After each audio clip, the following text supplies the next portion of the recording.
여러분 안녕하십니까? NWN 내외 방송 뉴스를 시작하겠습니다. 먼저 오늘의 주요 뉴스입니다.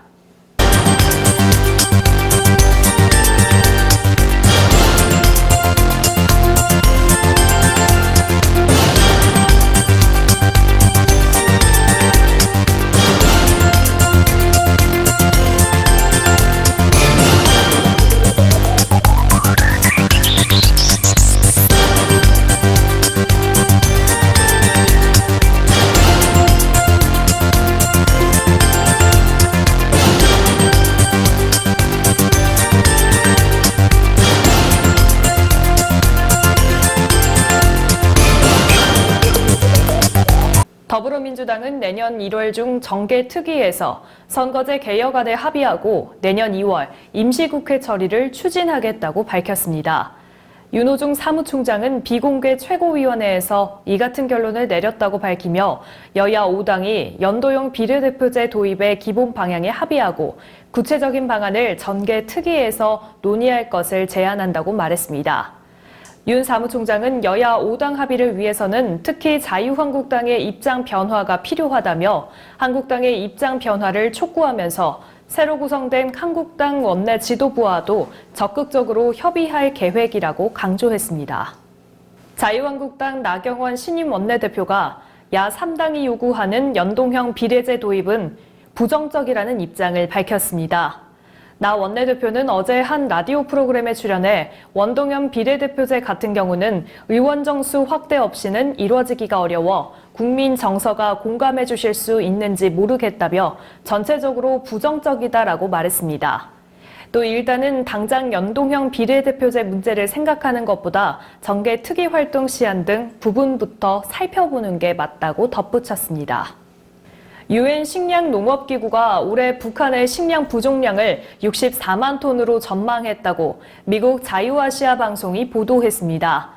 식량농업기구는 최근 발표한 보고서에서 외부 지원이 필요한 40개 식량 부족 국가에 북한을 포함시키면서 북한이 수입이나 국제사회 지원으로 메꿔야 하는 식량 부족량을 64만 톤으로 평가했습니다. 이는 3년 전 발표된 보고서에서 북한의 식량 부족량을 36만 톤으로 전망했다는 것과 비교하면 2배가량 늘어난 수치인데요. 식량농업기구는 올해 북한의 봄철 작황과 가을철 쌀 수확이 기대에 미치지 못해 대부분의 북한 가정이 식량 부족을 겪고 있다고 설명했습니다.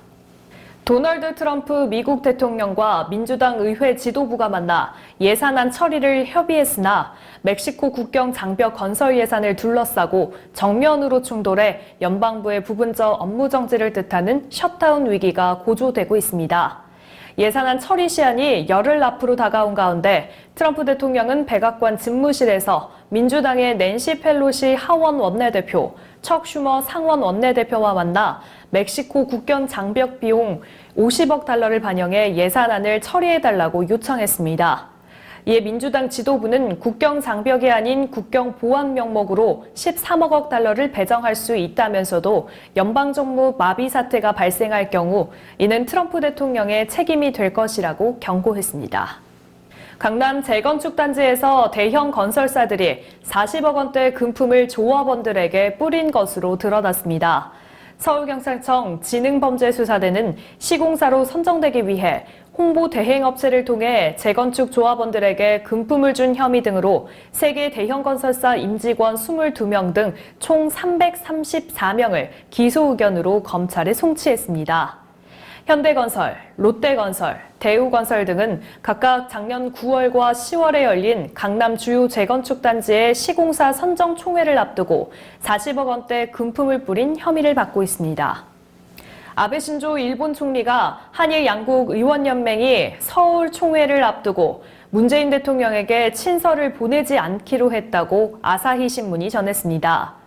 양국 여야 의원들로 구성된 한일의원연맹과 이란의원연맹이 14일 서울에서 합동총회를 열고 이란 의원연맹의 회장인 유카가 후쿠시로 중의원 의원이 문 대통령을 예방할 예정이지만 아베 총리가 누카가 의원에게 친서를 맡길 계획이 없다고 신문은 보도했습니다.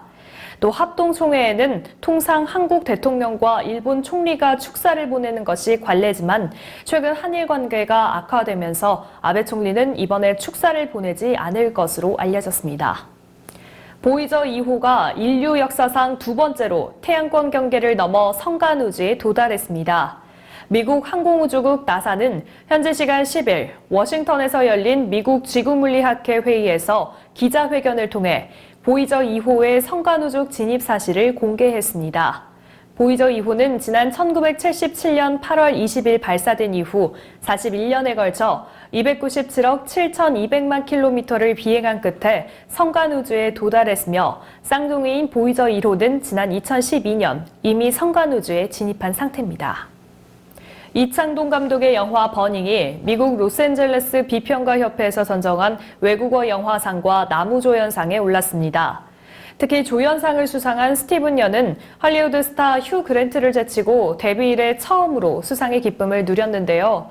현재 버닝은 미국 아카데미 시상식에서 한국 영화 대표로 출품된 상태여서 현지 평가단의 호평을 받으며 발판 삼아 역대 최고로 후보에 오를지 주목되고 있습니다.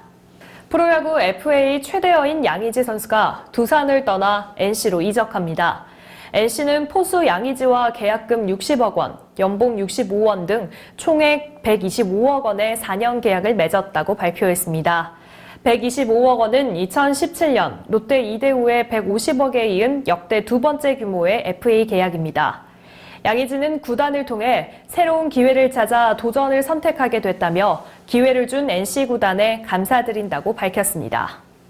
지난 일요일 오전 9시 남양주 체육문화센터 실내체육관에서 사단법인 평생교육 콘텐츠협회가 주최하고 로봇교육발전연구회가 주관한 2018 교육용 로봇 페스티벌 행사가 열렸습니다. 이 행사는 올해로 7번째를 맞았으며 서울 경기 지역의 150여 개 학교 400명 이상의 학생이 참여해 4개 종목에서 열띤 경합을 펼쳤습니다. 대회장을 맡고 있는 로봇교육발전연구회 이진원 회장은 이런 행사를 통해서 학생들이 지속적으로 로봇에 대한 관심을 가지고 성장한다면 우리나라를 과학 강국으로 이끌어갈 인재들이 많이 배출되리라 기대한다고 말했습니다. 자세한 소식 화면으로 만나보시죠. 로봇 두 가지가 있는데 하나는 로봇 만드는 거고 하나는 과학계가 되는 거예요. 그냥 로봇은 인공지능이니까 되게 못한다고 생각해요. 로봇은 사람을 따라할 수 없다. 하나, 둘, 셋, 네 개예요. 그렇죠? 자, 어떻게 해요? 이쪽 승리죠?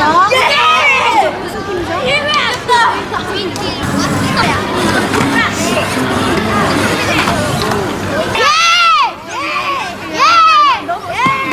저희 로봇은 로봇 조종 경기인데요. 저희 공을 몰고서 A, B, C에다 각각 넣어서 득점수가 가장 높은 친구가 수상을 하게 되는 그런 경기입니다. 탄 제거 게임은 자기 진영에 테니스공이 3개가 있는데 다른 진영으로 3개를 다 넘겼을 때 경기를 이기는 게임이고요. 페스티벌 화이팅! 네, 전국에 비와 눈이 내리고 있습니다. 눈이 내린 이후로는 찬 공기가 내려오면서 기온이 더 떨어지겠습니다. 또한 서울과 경기, 인천 지역으로는 건조주의보가 내려져 있으니 더더욱 건강관리에 유의하셔야겠습니다. 오늘 뉴스 여기서 마치겠습니다. 시청해주신 여러분 고맙습니다.